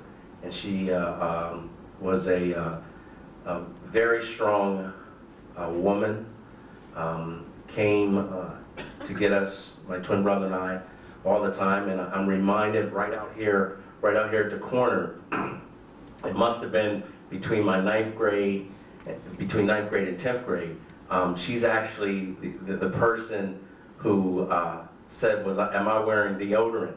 You know, and I remember we went to the student home, and she came in and met with my house mother, and the next thing I know, when she left, my house mother called me down, and some of you guys remember, went back to where they kept the deodorant, and she gave me 2 packs of deodorant. So that's to kind of tell you how she was. But my sister was, and she's still telling me what to do. And I want to take this opportunity to acknowledge there's some individual,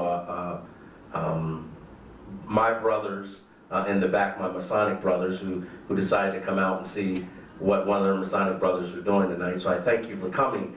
And there's one individual back there, he'll go nameless, but he knows my sister very well. He had an attraction to her, but he somehow could never get through me. But my sister, the one different thing about my twin brother and I, and my sister with respect to Milton Hershey is, this is all Milton Hershey brothers just know, this is different.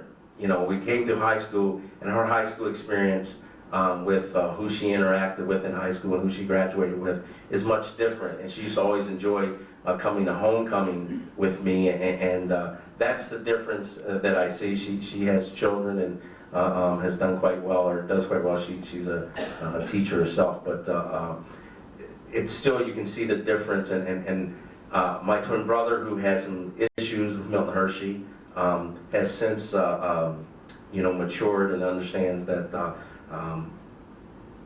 by my father placing us here, it was the best thing for us, and he's gone on and to be a successful coach as well, and teacher, and has mentored many kids in his home as a foster, and all the kids he mentored are successful. So that's the difference with respect to my sibling. Thanks.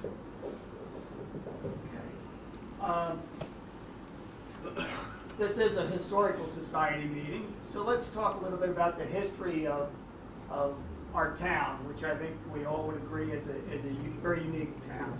Harry? I have a question for all of us alumni, and even the Millie and everybody else. If you don't have, I'd like to know the answer to this. Where and how did we get the term as living on a unit?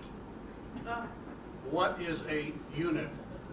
I have read all the books and I've come up to my own conclusion, but I have never read anything that specifically said that. And I was wondering. It was a unit called that when you were there, right? Yeah. Yeah. It was still called that when I was there, but I believe the term is different now, isn't it? Student home now they're getting, but It's always unit. yeah, okay, it was Yeah. unit. Now, the only way I came up with it, and Millie or whoever, one of the historical people that can do the research on this, I came up that Mr. Hershey's actual words were that he wanted every student to live in a family unit, in a group, There it is. not a home. But we picked up the term unit as meaning a building or a home, not a family unit. So that's the only way I came up. If anybody else can come up with that, I'd appreciate finding that out. There you go, That's a great super. reason. But I don't know. I'm good with that. Is it right? It might be a great reason, but it might not be right either. I just, that's a challenge. We all are, like I said before, we are the children of the school. I know when I was in the service, there's about 10 of us out at Snoopfield, and I thought, you know, you have more power with numbers, so I went to them and found out that Mr. Hershey died. So I went to them and said, let's all of us go to the commanding officer and go home to the funeral. They said, no. I went into the commanding officer, I said, my foster father died. And that's exactly what he was. He took care of all of us children. He gave us a place to live, educated us. So I came home. And Harrisburg, going back, I met all these guys coming. I said, what are you guys doing here? He said, well, if you got away with it, we thought we could too. And in my younger days, how I got here, I had to hitchhike all the time. So I hitchhiked from out around Chicago, Snoopfield, Havana, and hitchhiked all the way in here in a cattle truck. Boy, did that bring me back home. Okay, you're on something else. Well, I want to talk history. I want to hear about some of the buildings, particularly from this end of the continuum, that no longer exist. And any particular, not just the names of the buildings, but if you have any particular stories that might be of interest to the folks about the creamery, or about the swimming pool, or... Well, I want to talk about history. The man at the end of the table, Harold Good, was my teacher. And my daughter back there and her children are the 4th generation being educated in Derry Township. That's a little bit of history. And my granddaughter Megan, she is teaching Spanish at Derry Township. And Kelly, who is down in Millersville, hopes to come back here to teach too. So we'll have quite a few. Yeah. Philippus is getting to be a good name around here. Paul, do you have something to say about some of the buildings from your era? Do you have any recollections? Oh, I don't have recollection. Pass the microphone down, please. Oh, I'm sorry. But, all the buildings that I know, like the swimming pool, the old Hershey swimming pool. And, she's like, yeah, oh yeah, the ballroom, oh my gosh, yes. Don't forget that. As a student, did you get to go to the ballroom? Or No, not as a student. No, not as a student. We had our senior prom there. Did you? Oh, my gosh. But I went to one of the things I remember, especially these milkers. Any of you remember how we used to milk in the winter time? You know, you'd sit there and milk, and the guy in front of you would be sitting there, and you would squirt this stool. You know, and the winter, that's hot. You don't feel it. After a while, he turns and he says a few words. And everybody started laughing, you know, it's not cold. But you don't feel it right away. You know? Hey, did anybody ever hear of albatroches? What? Albatroches. Sure, Elder Brick. Albatroches, yeah. Elder Brick. I was a victim of it. Always have. Oh, yeah. Oh, my gosh. They make it sound so good.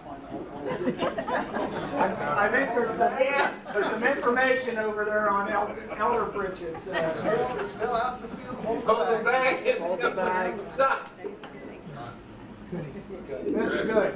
Asked about the creamery. Yep. The first year I was in school, that would have been 31. We were, I said Oakley. It was a farm, but the only farm that we had was a dairy. There was no land left to do any farming, so we had very little extra work to do in the summer. So it was a day doing this or that someplace else. We worked in the truck picking up potatoes. One day we were sent to the creamery to tap strawberries for making ice cream. Well, we found out in very short order where the Dixie cups were stored. We would cap maybe a box of strawberries and then have about 2 boxes of ice cream. And another box of strawberries. By noontime, we were so full of ice cream, we would quit going there, we just sat and worked. They got some strawberries capped in.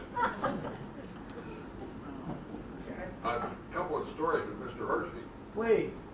When I was at 36, they built the Rose Garden, part of our land. When they built it, you remember now, the airport road was not there. The road that came up, that was a part of our field that we worked in. But this little creek runs down there, it comes from the springs up in near the unit, and they built a dam there for an auxiliary supply of water for the Rose Garden pond.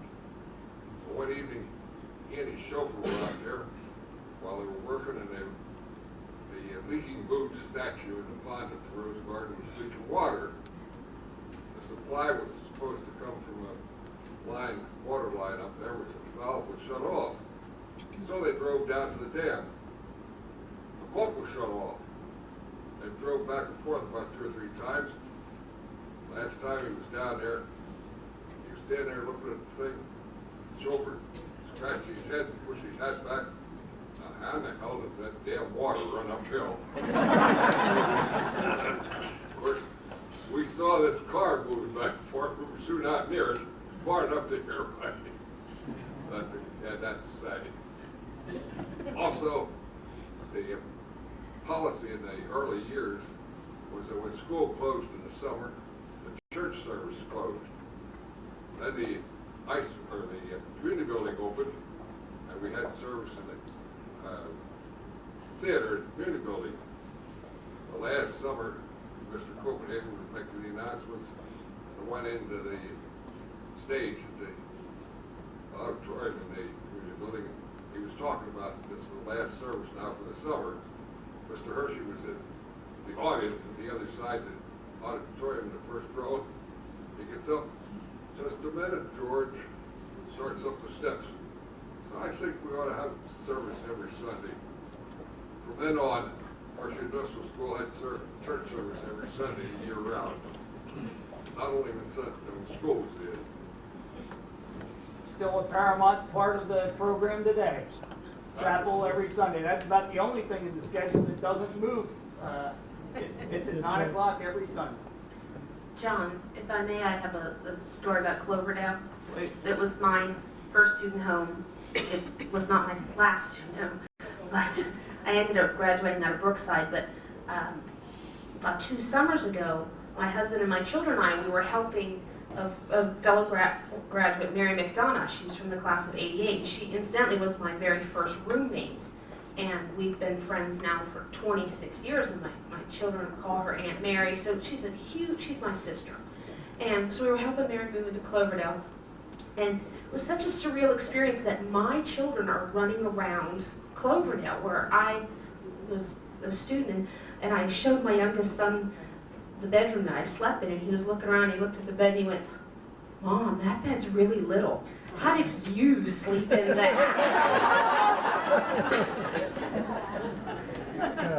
Then I was just telling him earlier about my yearbook. My yearbooks are buried in this chest because I had them out one day and I was showing my daughter my pictures of my cheerleading. That I was a cheerleader, and she's looking at the pictures and she went, Mom, what happened to you? I said, you and your brother and your other brother. There are some yearbooks over there for those of you as we get near the end of the program. If you want to see what they looked like then, you can see what they look like now. But thanks to Jim McMahon with the Milton Hershey School Historical Records, there are some yearbooks over there. All of you, Levi, yeah? Yes, talking about the creamery, I worked there. Pass that microphone down. At the creamery, I worked there in between semesters when I was going to school. And there was a homeboy that ran the creamery. It was Jim Shea. He was a homeboy. And then we had Harvey Dietrich down there and Charlie Persh and a couple other homeboys there. But let me explain that all the milk coming from the farms went to the creamery. None of it went to the chocolate factory. Because a lot of times towards, maybe the 50s or 60s, they were saying Mr. Hershey has all that child labor. And that's some of the reasons some of the kids didn't come into school, which is sad.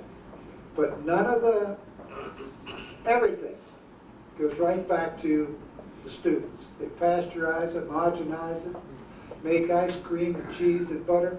It all goes back to the school. None of it goes to the chocolate factory. And mentioning milk going to the chocolate factory in the early 60s, there was a strike at the chocolate factory.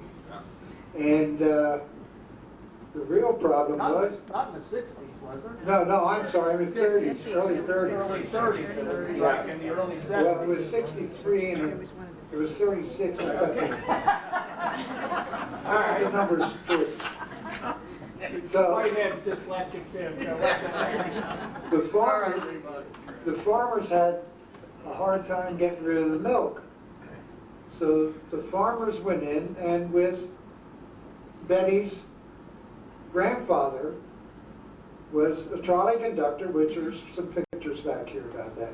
He was a trolley conductor, and he got Singer. He was the labor boss, the union boss. Grabbed him by the neck and his neck and the seat of the pants and threw him out of the factory. And the farmers went in with pitchforks and everything else. If there was going to be any problems, but there wasn't any problems. So none of the milk has ever gone to the chocolate factory? Is that what you're telling us? That's right. Nothing worse. I don't want to say this, but they didn't take the greatest milk because they condense all the milk. And all the impurities and dirt and everything else is taken out of it. And they use that condensed milk to make the chocolate bars. They don't use raw milk. I know about condensed milk. I worked in that department for at least one summer while I was in college. Thank you. John, you got something you want to add? Just two things. I heard Harry whisper, but I'm going to steal his thunder. The Cocoa Inn. Now, I don't know about you, but my mother never had a driver's license in her life, and she lived in Philadelphia, and she, took the bus. So it was the Cocoa Inn. It was the only game in town. There were no motels. There was nothing that I know of in this town but the Cocoa Inn. That was like the base of everything for us. I mean, we had to be able to walk there, and also the cab. There was a cab service, but that's how she came to get us out of the unit, because I remember sitting what seemed forever to wait until she pulled up in the cab. But I just wanted to mention the Cocoa Inn, and also the building where you worked, Carrie. The drugstore had a what do you call it? Soda fountain. Yeah. Soda fountain, because the one time that I did get to go to town, I went to You talk about the Cocoa Inn, that was the community inn way back in the 40s. And the Sun had an article the other day about renovations to the Cocoa Inn, and it said that's when the oyster bar started. The oyster bar was there when it was the community inn way back then. And I can remember on Saturday nights, hockey night, people always went into the oyster bar for the buffet. They called them smorgasbords back in those days. But I want to tell you about the community inn. On Saturday afternoon, we were allowed to go in and go ice skating, depending on how old you were, how many times a month you could go. And I happened to go in one day. One of the things that, if I go back, one of the things Dad did when he came up to visit us or took us out, he always got permission from our house parents, Mr. and Mrs. Wagner, who were very good house parents. I don't know if anybody knew them, Sam and Mary Wagner, but they were tough, but we knew they cared. But anyway, Dad would always ask for permission to be able to take us to a hockey game Saturday night during hockey season. And those who know me today know my love for hockey. What's your email address? Right. JFM Hockey. Well, anyway, I remember one Saturday afternoon going in to go skating, and there were two young fellas standing outside of the community inn. And I just stopped and began to talk to them. Well, they turned out to be two Hershey Bears, and they were single guys, and they used to live in the Hershey Inn back in those days. I will never forget them. They never made it to the NHL, but Stan Parker and Lionel Heinrich. Yeah. They were so kind to me, and they talked with me, and to this day, I love hockey players. They will sit and talk to you forever. Well, anyway, they told me anytime I want to go to a hockey game, call them, and they would leave tickets at the window. Well, you know what that meant? I had to hook out on a Saturday night. So I would painstakingly make a dummy, put it in the bed, and out I would go. Always got caught. But anyway, Stan Parker and Lionel Heinrich are my heroes for hockey, and my love for Hershey Bears is as deep as Bruce McKinney's. One more thing on the Cocoa Inn. D. Paul Whitmer, he was the one that constructed most of the buildings here in Hershey. He was the architect. Yeah, and if you, back in, I don't know what year it was, he was telling me about it, that whole Cocoa Inn lot there is built on a sinkhole, okay? And he said back in some time, I forget what year it was, he said they came up, the ballrooms were downstairs in the basement, and there was a men's room in. Somebody came in and said, hey, there's a hole in the floor of the men's room, and we can't see the bottom of it. So Paul came in, and they looked down, they couldn't see the bottom of it, they broke it open further, put a guy down on a rope, and here's this gigantic sinkhole. The whole alley side of the Cocoa Inn, they had to put in a great big I-beam, so that the Cocoa Inn was sitting on an I-beam from a rock on Chocolate Avenue to someplace in the back. And that's the only thing that was holding up that building, and that's why people were wondering, why did he tear down that building? Tear down or fall down. And it's still sinking because where Sorrento's was, you'll see that the floor was still sinking there in Sorrento's before now they're going to tear the whole thing down anyway, so. But We have a township supervisor. He was in charge. That building was so well constructed it would not fall down, and even when they blasted it to come down, some of the things didn't come down because Mr. Hershey built so much concrete into it, it wouldn't fall. And it stayed my senior year in the northwest corner of the chocolate factory. My whole senior year, the one towards the park. My whole senior year, as fast as they could pour concrete underneath the factory to cover that sinkhole. For a whole year they poured that. And, you know, they blew it down, they were going to build condominiums there where the community inn used to be. But after they blew it down, they found out they couldn't build because of all the caverns that are underneath.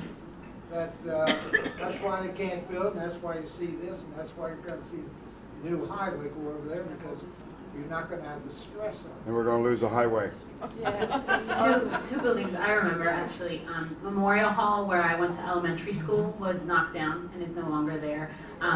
The supply center has been like extended and now built there. That was really sad to see Memorial Hall. Now Memorial Hall has moved, but the old Memorial Hall when I went to school there is no longer there. And I also remember Posers in town was big.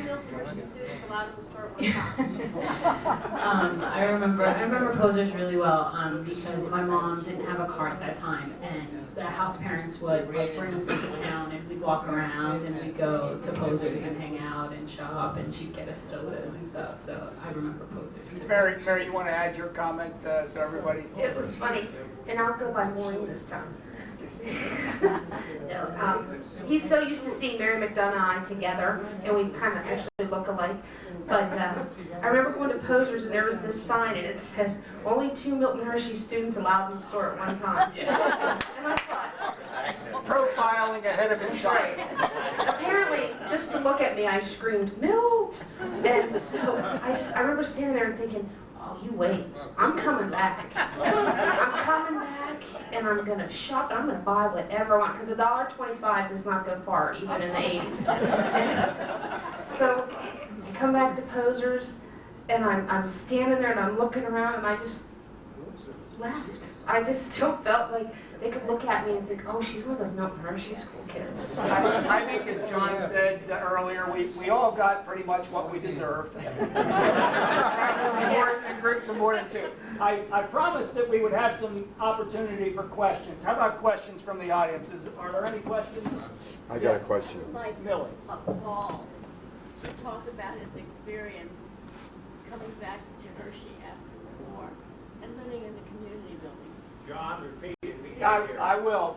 Millie has asked you, Paul, to talk about your experience coming back to live in Hershey after the war and living in the community building. Oh, yeah, I stayed in a community building until I got married. And, So how long was that and what years? 46. I stayed there about 6 months, Okay. and then I got married. The junior college was on the one side, and I stayed there at $3 a week.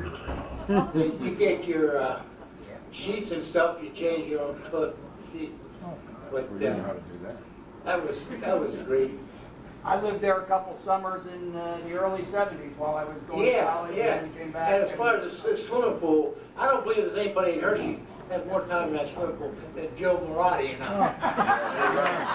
Amen. All right, thank you. Other questions from the audience? Hey, I think yeah. Levi wants to say something. Go ahead, Bob. Go ahead. Hey, all you old timers up there that milk cows, okay? And we were raised on a farm. Did you ever figure out in one day's time how many times we changed clothes? Right. No, I'm serious. We get up in the morning, made your bed, ran down and fired. Yeah. Okay, the Go ahead. bell rang for us to get up Count at, them out. You say. Go ahead. okay, the bell rang about 20 after 5, and we had to be out to the barn Quarter at to 6. 20 of. We had 50 minutes. You get up, you change your clothes. Of course, I didn't do that. I stayed in bed a little bit longer. I ran down the hall, pulled my pants up, my shirt shut. So that's one. You get downstairs, you take those clothes off, put your barn clothes on. 2. Then you go out to the barn, you put your barn clothes, go back, put your barn clothes off, and your house clothes on. Right. Then you go to breakfast, and then you come back, and you have to go out and take care of the cows again. Put your barn clothes on. You get those 2 in there? Yep. Got 2 there, John. Yeah, 5. 5. And then after that, after you got the cows all ready, then we get ready for school. That's again. That's before we went to school. Yep. And I got, to this day, I hate to put clothes on. All right, we'll leave it at that. question. Other questions from the audience? Hey, well, that ain't the end of it. No, I know. You could count up another 6 at least. Yeah, you can go to school. Yeah, you can go to school. Oh, I know. Go home to school, you did the sentence. Larry Bass has a question. Probably go for the old timers, and I don't think they, other than John Whitehead, Can anyone, I have no time.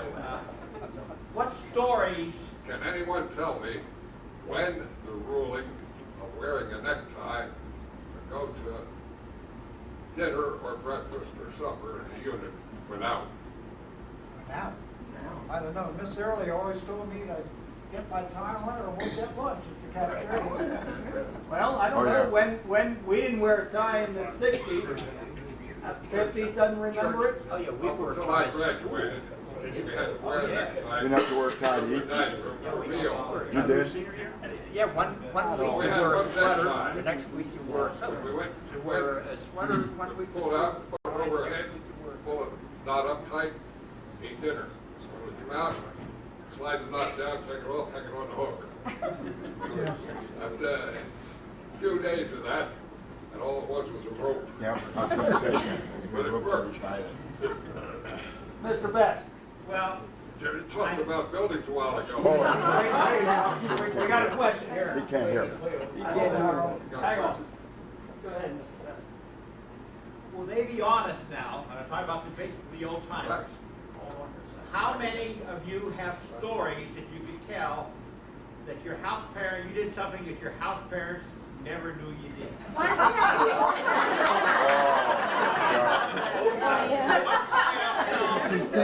That cardboard over photo is great to hook out. I He will was say Oakley, that. and he stuck out every Wednesday night, and he talked about hockey, and went to the hockey game. You never got there. How he got there, now, the Oh, he house did? parents probably knew about it, but he never told them, and they never told him that they knew. And then every Wednesday night, you're the same, coming out from Oakley down there, Jerry Road, you go to the hockey. So, how many of you have stories like that, that you got away with something your house parents never knew? Everybody except Harry. That's a story, right? No, Harry hooked out. Anybody want to take it and tell us a Hey, favorite John, story? you should have a lot of them. Will my children hear any of these stories? Pure as the driven snow, that was me in high school. Nobody wants to touch that. That carport over at Cloverdale, when the van was parked at a certain place, made a great ladder to get from the window to the carport to the van to the ground. And then you just reversed it about an hour before you got to be in barn, about 4 o'clock in the morning. So, those were the days when I was younger that I could stay up for 3 days and no sleep. Now the thought of being up past 9 o'clock is a little rough. So no, I never got caught doing sneaking out. I just want to relate one concerning school and Mr. Stump. Sorry, but I've been out for a while, but I mentioned about on Fridays when they call you to home line, Well, I used to, and I won't say the teacher, but pretty consistently, 2 teachers, I would ask to go to the bathroom. And mysteriously, while I'm at the bathroom, the phone would ring and John Whitehead would have to go to the medical clinic. Now, this happened on a regular basis, and I would go actually up to Hotel Hershey and shoot pinballs and stuff like that. But I did that for a whole year. I actually went to the bathroom and called myself to the medical clinic. I think I went to 4 classes. Sorry, Mr. Stump. Can we recall his diploma? What John doesn't know is the guy up at the hotel was calling me and saying, hey, that guy's up there. I don't doubt that. I don't doubt that at all. Any other questions? Sir. John, you asked about building support anymore. I don't know if anybody else knows, but I know Senior Hall almost wasn't. Same with the community building. But Mr. Hershey decided he was going to build a new high school because one town was overcrowded. So I put up Senior Hall. His plan was that the entire Dairy Township High School would move into that that building. Now, this story came to me from Brett Hancock. Maybe some of you knew him as the Justice of the Peace William Hershey. He came to school the same day I did also, but he graduated in 34. He was too young to leave at 18, so he was Mr. Copenhaver's secretary. And he says that his plan was to move the whole public school and all up there. Mr. Copenhaver started talking to him about it and told him, wait a minute, if you do that, you have no industrial school anymore. Because as soon as you put the public in, the state will take over and tell you what to do with it. Eventually that summer, he changed his mind. I do know, to elaborate that story, that one of the large washrooms, when we moved in the fall of 34 in a new building, one washroom had a sign on it, GIRLS. The other one had BOYS. So I already designated those as the girls' washroom and the boys. But the sign soon came off after we moved in. The whole senior end, you had to change. Also, they built an office building in Hershey with no windows. Mr. Hershey had an idea to build a classroom for the school with no windows. To find out about it, they had Mr. Henry Nixon, who was an ag teacher, to move his ag classes into that office building one day, for a whole day, where the students were in that building all day long, no daylight. See how it worked with the kids. It didn't work. So the plan worked to build that building.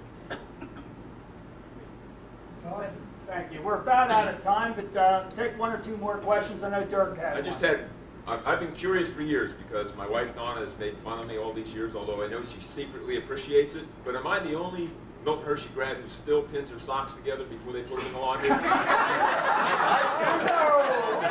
I do that. I tried it, I can't do it. How many people are carrying a comb and a handkerchief? Okay. Other questions? Jerry? Millie, are we about done out of time here? Should we close it up? Millie or Nikki? Or... Hey, John, Yes. can I just ask one quick question? Yeah, absolutely. If any of you have any stories about Pinehurst Barn, we'd like to hear about those because that's where we are. We're located in the Pinehurst Barn. Think of any now or later. My brother lived there. He's not here tonight. He graduated in '65, and it's April 15th. He's still working on his taxes. You'll see him on TV at 11 o'clock. We want to know where all the skeletons are in there. That was junior college, where the kids who went to junior college lived there. And my first year at junior college, we were there, and we milked the cows. We did the regular farm work that all the homeboys did. And then the following year, then we moved over to College Hall, which was a round barn over across from the stadium. That's where the barn was. Right. But, you know, my memories of there was crazy Mrs. Corman. She was a very difficult housewife. But Mr. Corman was a great guy. And, you know, my memories of the farm, the barn, it's like when I lived at Midvale. It was a barn and it was work, so it wasn't a very nice place to be. No horses or anything? Sorry? No horses? No horses. No horses. No, talking about things that aren't anymore, does anybody remember Harper's? Yeah. Harper's, where was it located? Jonestown. Old 22. Out there where, Near Indiantown Gap. Backwards.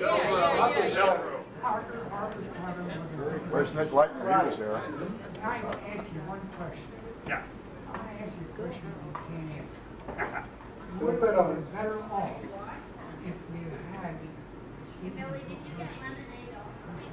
public school joined together as one big school. Would we have been better off if they had been joined together? Is that the question? Doesn't matter. Those of us that were there when it was all boys would have appreciated it.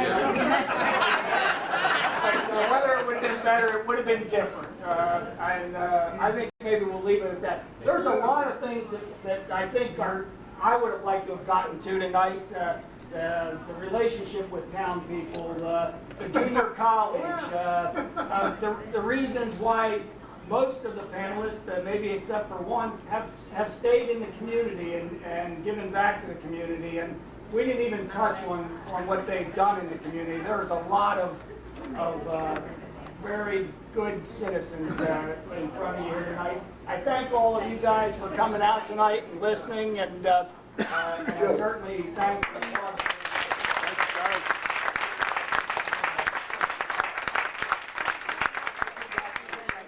Thank you, John.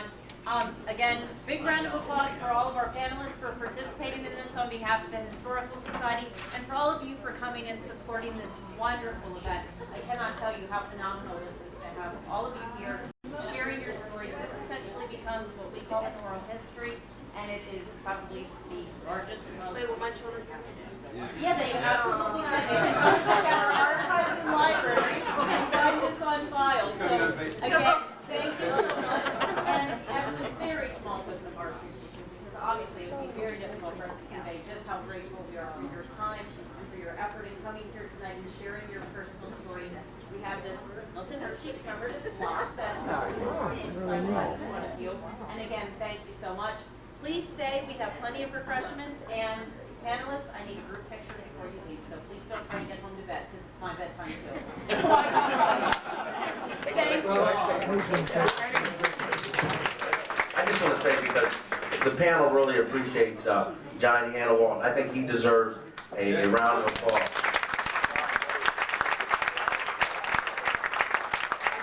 And I'll tell you one thing about John Hannah-Walton, okay? I am a huge Lakers fan. And when I saw John Hannah-Walton play basketball for Milton Hershey, he reminded me so much of Jerry West, and I tell him that every time. Oh, that was because of his coach. Yeah, he was quick as a cat. Hey, is anybody